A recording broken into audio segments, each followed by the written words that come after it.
At my locals, one thing I often see beginners doing is opening a booster pack, reading the cards they get, and having trouble figuring out if they're actually good or not. When they get a double rare or a foil, they often end up asking, can I play this in my deck? Today I'll be teaching you how to evaluate the quality of a Weiss Schwarz card, so that you can develop your critical thinking and figure out if you want to play a card that you got in a booster or that you saw in the cards of the day reveals. So in this video, we are going to go through how cards are balanced in Weiss Schwarz, the different factors that make a card good or bad, and the different angles from which you should look at a card. Also, this video will have subtitles to make it easier to follow despite my French accent. So this is an experiment, let me know in the comments if you found it useful, and if I should keep doing it. Now let's start with the topic. So before we try to look at examples, we need to understand how cards are balanced in Weiss Schwarz. And the main thing is going to be the power of a card. So let's take a look at vanilla cards, cards with no effects. A level 0 character for 0 cost will always have 3000 power and 1 soul. A level 1 vanilla will always have 5500 power. And a level 1 for 1 cost, so by paying 1 stock, will have 7000 power. Then there are the level 2s, a 2-1 will have 8500 and will have a soul trigger, meaning you get extra damage when you trigger it. A typical level 2 2-cost follower will have 9000 power, but will have 2 souls, so will be dealing more damage when it attacks. And the theoretical 3-2 will have 11500 power, but such card doesn't exist. All level 3s in the game have at least one effect. And in Weiss Schwarz, these values have been absolute for more than 10 years. It's not like Yu-Gi-Oh! Or other card games, where you see the vanillas get stronger and stronger as time goes on. In Weiss Schwarz, it's always this basis. So now, if you want to play cards that have actually effects, the first notion to understand is that each effect costs power. So let's take that level 0 vanilla from earlier, and put it the drop search effect. Pay 1, discard 1, search for a character. This effect costs 500 power. So this Kiruto has only 2500 power. Throughout the video, don't hesitate to pause if you need to read the cards. So now if we look at another effect, the Recall Profile, this effect costs 2000 power to the card having it. So now this Kobeni has only 1000 power. But it's an effect that lets you change your hand without paying any stock. It's considered to be stronger, so it costs more. One of the ways we see power creep in Weiss Schwarz is that sometimes they do change the cost of powers of some cards. So you have this effect from 2013, clock a card from your hand and search for a character. This used to cost 1500 power to the card having it, but in 2017 when it was reprinted in Konosuba, this time it only costed 500 power to the Aqua having it. So keep that in mind if you look at older cards. One other thing to know is that for a card to have a trigger or an extra soul, it costs 1000 power. So here you see this very recent Disney card that actually has 2 souls. Before you would see triggers or extra souls only on 1/1 characters and above, but there's a recent trend where they sometimes also give a trigger to 0-cost characters. This is mainly because of the choice trigger, a recent addition, so that when you trigger a choice you can actually get back your combo. But this has been a bit of a controversial decision in the community, mainly because it gives a huge advantage to these decks that have more triggers and more potential damage, by basically putting good cards in their deck. So I showed you that cards lose power to gain effects, but there are also 3 ways that they can gain power. First, they can get power by filling specific conditions, such as having characters on the board, or having all your characters share a trait, or having X card in hand or stock. So when you take this Taigei, she gets plus 500 power for each of your overfilled characters. She starts at 4500, but if you have 4 other characters on the board, she becomes a 6500 power, easily reversing the 5500 power vanillas. The second way for a card to get power is by having drawbacks. There are a lot of different drawbacks. For instance, you can apply backup or events from your hand while the character is on the field. The character can die when you play it. When it gets reversed you go to clock, and more. But having a drawback gives the card extra power. So normally this Aqua at 1-0 will start at 5500, as we learned. But because she has 2 drawbacks, her power goes to 7000. Some drawbacks have absolutely no impact and cannot be exploited by your opponent, but some will make the card very risky to play. And lastly, there are characters that give up power on one turn to gain it on the other turn. So for instance, Visconi from Attack on Titan during your turn gets 3000 power, which puts it at 7500, but during your opponent's turn, it's going to go back to 4500. So it will easily reverse an opponent character, but it is easier for your opponent to reverse. Just to finish on that topic, just be wary of the 5 characters on the board condition. There are cards that to resolve their effects need you to have 4 other characters, and this condition can be missed if you bricked, and it can be denied by your opponent. For instance, if they bounce a character from your stage to your hand. So later when you are going to evaluate cards, take that into account if you see that text.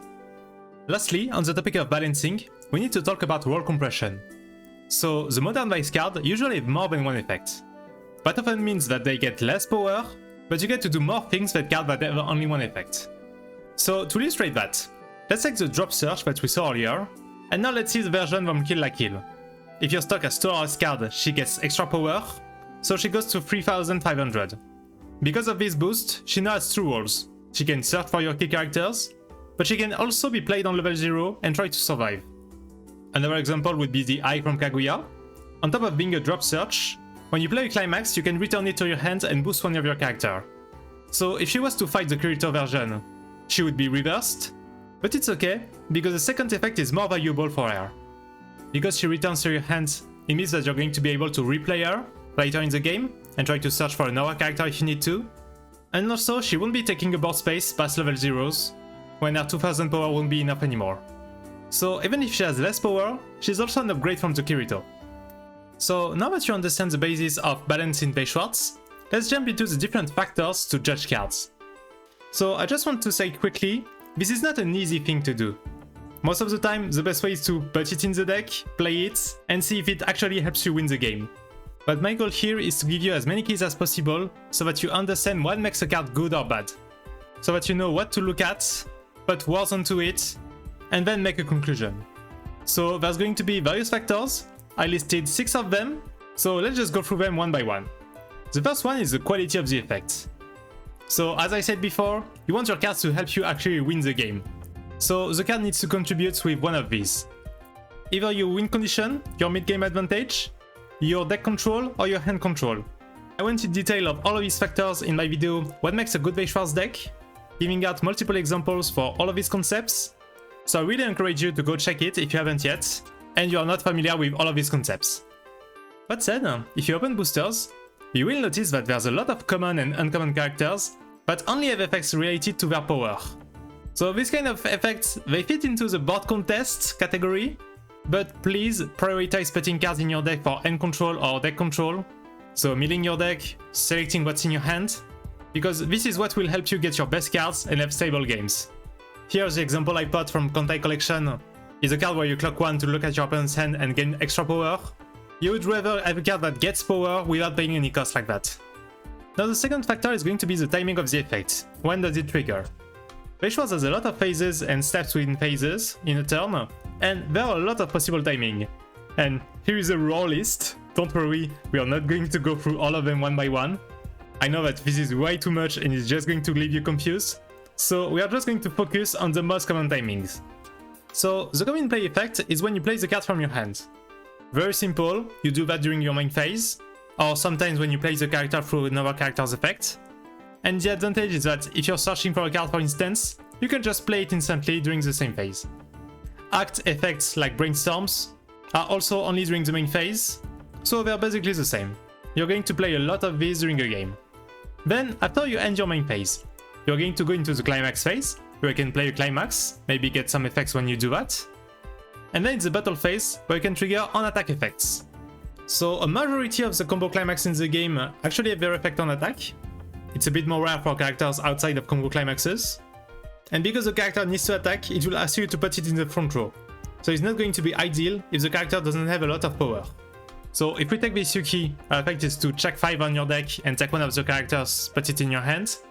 But because it's during the battle phase, you're going to only be able to play it on the next turn. So anything you do with the on-attack timing is going to be in anticipation of the future. After that, you checked if you actually reverse the character, and the on-reverse is one of the most volatile timing. For instance, this Shimakaze from Kankole needs to reverse to search for a character, so if you have less power than your opponent, or if they don't have a character to reverse, you don't get your extra card. So these are generally considered to be less reliable. Recently, we even got cards that have the same effect on multiple timings, like this Mio from Hololive, where you can do the drop search effects, when you play her or when she goes to the waiting room, either because she was reversed or because you played another character over her. So cards like this are super convenient to use, and this is probably what got her on the ban list in July 2024. Also, sometimes a card can have two different effects on the same timing, so there are two possible orders to resolve it. Let's take this James from Ruby. He has a Rico effect, and he has a discard a character, draw one effect. So, what you can do is either reveal your top deck to salvage, and then decide if you want to draw your top deck by discarding one, or you can draw first, reveal your top deck, and decide if you want to salvage, for instance, another James, to try to draw again for your next card. This is something I like to do when I don't have a climax in hand, and really want to draw it. And if I'm thinking about using a brainstorm, and I want to know what's on the top of my deck, I would go with the first order. The third factor is going to be the cost of the effect. So, one universal rule, getting a card costs 2 resources, spread between stock, hand, or clock. For instance, this Honoka from Love Live. When you play her, you can pay 2 stocks, and get back a character from waiting room. The drop search effect is pay 1, discard 1, so 2 resources too. So regarding the different costs, having at least one card that clocks you as a cost is super important. It's pretty effective at level 0, when damage doesn't really matter yet. It helps you to level up when you're at 0.6 for instance, and want to play your level 1s to have stronger characters. But after that, clocking will get less and less desirable as the game goes on, because it will mean actually getting closer to your death. So most of the time in a deck, we're going to play 1 or 2 level 0s to help us clock, and we're going to avoid cards that clock us on level 2 and after. The other thing to consider is that stock is very important. Any stock that you pay is a stock that you won't have for your level 3s, so you want them to be worth it. So I like the example of the Yami Machina from Macro Zelda. When you play her, you choose one card randomly in your opponent's hand, reveal it, send it to memory, and they only get it back on the next turn. So this is one of the only end disruption that we have in Weiss Schwarz. When it was revealed, we thought that this was going to be broken. On top of that, she has 2 souls. But in practice, playing just one copy of her didn't really have a big impact, unless your opponent was really behind, so you would want to play 2 or 3 copies of her. But if you play 2 or 3 stocks, you're not going to be able to brainstorm, to play an early play, or to play finishers later. So even if the effect is super strong, because it adds 4 stocks, Machina ended up not seeing much play. The fourth factor is going to be the level of the card. So you try to ask the question, does the effect fit the level's objective? Is it stabilizing in resource, take control of the board, finish the opponent? You can review the different levels objective in my video on how to win at Weiss Schwarz, where I go in detail on each one. But let's look at some examples for now. So we have this level 1 from Ray Gun. Combo climax, when you reverse, you can pay 1 to deal 1. But in level 1, it's not really a point where you want to be dealing damage yet. You want to get resources, to get compressed, and even if dealing damage is cool, having it on the reverse and by paying stock, it's not really worth it yet. The same way, when you look at JoJo's Trail Deck Search combo, okay, you get to search for a character for free, and you can play a specific level 3 from your hand without paying any stock, but it has low impact on your compression, so it doesn't really improve your chances to cancel, and it has no impact on the damage you're doing this turn. These 2 cards would actually be slightly better if their effects were actually reversed. The fifth factor is going to be the use case. Is there a situation where you want to use the card? So to understand that, we're going to do a duel between these 2 cards of Avatar. If you want, you can pause the video, read them, and try to determine which one is the better one. So let's start with the Aang. So the Aang is the GC profile. So when one of your other character is frontal attacked, you can pay 1 and sack it to bounce the character that's being attacked. So what is the use case for him? Well, you want to attack with him, then during your opponent's turn, you're going to bounce a defending character. This way you get a +1, you get an extra character that you get to replay on the next turn, and actually it only costed 1 stock, not 2 resources. Then when you attack, you can give 2000 to himself, or you can give it to another character to help them reverse. And lastly, in the late game, you can also put it in back row and use it to deny the unreverse effect. When your opponent is going to try to reverse one of your character, you can just use the Aang's effect and get your character back in hand. So it has 3 different things that it can do and be useful at. And now if we look at the Katara, so the first effect is called Blink. You put an opponent character in memory and then put it back on the stage. But it's a very niche effect, it's only for some matchups. for characters that gain effect until the end of the opponent's next turn. And for the second effect, because it's an attack, you need to attack with it, but at level 2, ideally you don't want to attack with a level 0 character, especially one that doesn't do any infects. Even if she gives more power, it's harder to see a good situation to use her. So for these reasons, Aang is the winner of this duel. So when you read a card, try to imagine in which context you would want to play it. If you see multiple one, usually it's a good card, and if you struggle to imagine one, it's probably a bad card. And for the sixth and last factor, it would be the synergy a card that can have with another card profile. One example I like is this Denji from Chainsaw Man. So he has two effects that basically let you change your top deck. So not great in power, not great in selection. Normally you would have better cards to do this role. But in the set, there's a Makima combo climax on standby that search for the Denji, and the Makima herself is also a brainstorm, where you sacrifice a character on your stage, and for each climax that you reveal, you can top check 3 and take a card. In practice, these two work very well together, because you can play the Denji, remove 2 cards on top of your deck if they are not climax, and then sacrifice him with the Makima to brainstorm, effectively checking 6 cards for your brainstorm. And if you hit, you get to look for the climax, you make the space for the character that you're going to summon with standby, and you get to search back the Denji to do it on the next turn. So even a card that doesn't look great can actually be very good in combination with another card. Now I want to talk about a particular case, the finishers. Finishers, like your combo climaxes, are a bit different because they are the cards that need to win you the game. You want them to be good.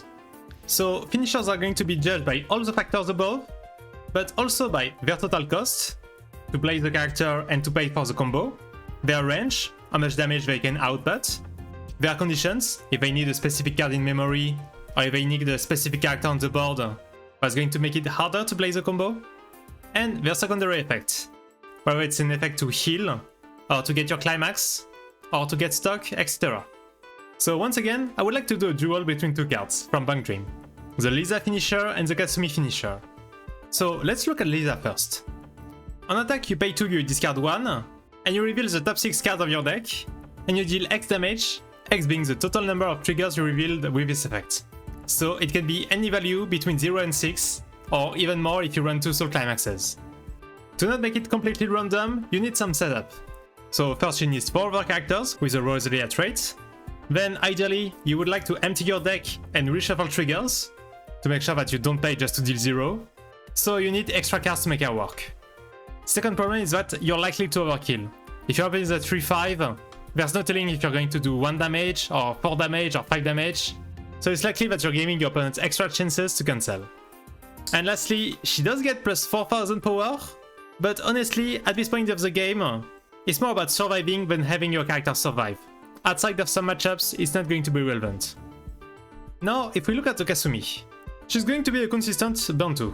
So when you use the effect, you know what it's going to do, you know if you can kill your opponent with it or not.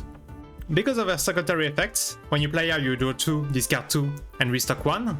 So she can draw a climax herself with the draw 2 effect, and she will refill your stock. Also, you pay for the combo at the end of her attack, meaning that you can pay the stock that you make with her attack. Unlike the Lisa, where you have to pay an attack before you make the stock from the trigger. So to do a triple Kasumi, you only need 6 stocks. Also, she doesn't need you to have a full board, you just need to have another character with the good threats. And the other effects, when you do the combo, the anti-damage and auto effect denies most finishers in Weiss Schwarz. Any finisher that burns, you're not going to take it, so it will help you survive if you fail the kill. So because of these reasons, I can tell you, the Kasumi is just way more played in competitive decks. The Lisa does have the healing effect, and the Kasumi can be denied by memory kick counters, but overall, all of these other reasons put Kasumi in front of Lisa. And lastly, on the top tier finisher, there are also some off-combo finishers, so the ones that don't require a climax. They usually exist to complement expensive finishers, when you can only play 2 of the combo finisher, and then you play your off-combo finisher on the side. And they're okay when you didn't get your climax, but nowadays, they're just more and more rare. Modern decks just like to focus on their main level 3 combo. So, we listed all of the factors, and now we're going to add a bit more nuance by checking the different angles that you can look at a card from. So, the way I see it, there are 3 ways a card can be good. It can be good by itself, it can be good in the context of the series, or it can be good in the context of the deck. So to explain that, let's look at an example of a mid card that's actually good in our deck. I'm talking about this UA from Arifureta. So it's an early, you can play it on level 2, and it's a burn 1 on play of Combo Climax. So it's a decent effect at level 3, when you're trying to turn your last stocks into damage, but normally on an early play, you would prefer to play healing, increasing your chances to survive. And on top of that, Air Conditions for the Burn is running another specific card. So by itself, I wouldn't say it's a great card. But yet, it is plays in this very particular 2-soul bar deck that got top 8 in a Bushido Springfest. And if you look at the list, every bad points that I listed is actually fixed by other cards in the deck. So the main level 1 combo is going to make a lot of stock. So you're going to have to your stock to pay for your finisher and also pay for this burn 1. The Brainstorm of the deck also has this option to heal on act. So you don't really need an early heal, you can just heal with the Brainstorm instead. And the target that you need to get the burn 1 is a Salvage Ricky, which is already a card that you want to play in all the Arifureta decks. So given all of that, she's actually a good choice for this deck. Now let's look at a very good card that actually doesn't see play. This one is from Oma Musume, it's a recall profile. But on top of that, when you play her you mill 2, and you can potentially give power to a character. So it mills, it unfix, you can potentially salvage something that you milled, but it has a problem. In Oma Musume, the main mechanic is Inherit. What it does is turning your utility cards into markers that you give to your combo cards to give them extra effects. So despite the card being good, the Oma Musume player actually prefer to run an utility card that has Inheritance, that has this synergy with the rest of the deck. So this blue level 1 ends up being what they use to discard a Climax and Unfix. When you're judging cards, you also want to compare them with cards that have a similar effects and look for key differences, like their color, their level, the timing, the cost, and ideally an example from the same series. The example I chose is the Reine and Roboko-san from Hololive. Once again, both of these cards are the recall profile, so discard 1 reveals the top deck and add a character of the same level. But let's look at the key differences. So, Reine, because she's a level 0, she has a better time looping herself. Because at minimum you're going to reveal a level 0, then you can just salvage another copy of Reine. Then, her secondary effect, if you cancel the damage during her battle, you get her back to end, it's a potential card advantage. So pretty good for your resources. Also, she asks you to discard a card, so it can be a Climax. Her main drawback is being she has only 500 power, so she's not going to reverse anything. Now if we look at the Roboko, okay, she has more power, she does give power on attack, but because she's level 1, you can only play her in red decks, whereas the level 0 Reine can be played in any deck. And also, Roboko requires to discard a character, so you cannot discard event or climaxes with her, so in bricky situations, she's not going to be the one to save you. Because of all of these reasons, Reine is in basically every Hololive deck since her release, and Roboko has disappeared from the list. So comparing cards within a series is a good method, but if you're looking for a deck and you don't know the series too well, one way is to look at tournament deck list and look for the reasons some cards are played. You might spot a card that you didn't suspect to be good, and so you need to try to look for synergies it can have with other cards of that deck, or whether it solves a particular problem for that deck. For instance, this is another deck list from BSF, the Quintuplets Itsuki deck, and in it there was a card I never saw before, this Itsuki, that says you clock 1 from your hand, you check X, and you get a card from your hand. And looking at the list and reading all the cards, I realized she was the only way to get a Climax at level 1 for the level 1 combo Climax. All the other ways are past level 2. So when you spot a card that you didn't think was good, try to see in which context it's played. For the whole video, I told exclusively about characters. And what about events, you're going to ask? Well, the truth is, most events don't see play. The ones that are played are either to N-Fix, or they have a combo to search it, or they have an aggressive or defensive utility at level 3, like anti-damage counter, or burn events, etc. Events really deserve an entire video about them, so it's going to be a future video on this channel. So subscribe if you're interested and don't wanna miss that. And what about climaxes then? Well, this is my quick personal climax tier list, based on the trigger. Not everyone has the same opinion on that. Maybe we can talk about that in another video. But the only things you need to know is that the combo is more important than the trigger. For instance, Zombieland Saga runs a shot combo even if it's one of the worst triggers because it's the best combo of the set. And the second thing is, the climaxes in S and A tier are the most common in tournament decks. So, that's it for today. Hope that it helped, and now what I would tell you to do is to check the cards of the day and practice evaluating them. Reading their effect, trying to see if they are good or bad, if they have use cases, and with enough practice, you'll be able to do that when you're going to build your own decks. I'll leave in the description a document with a list of common profiles in Weiss Schwarz, so these are effects that appear in a lot of series and are considered to be good for most decks. So I think it will give you a great reference, don't hesitate to check it. Like the video if you did, subscribe if you want to see more, and I'll see you on the next one. Bye bye!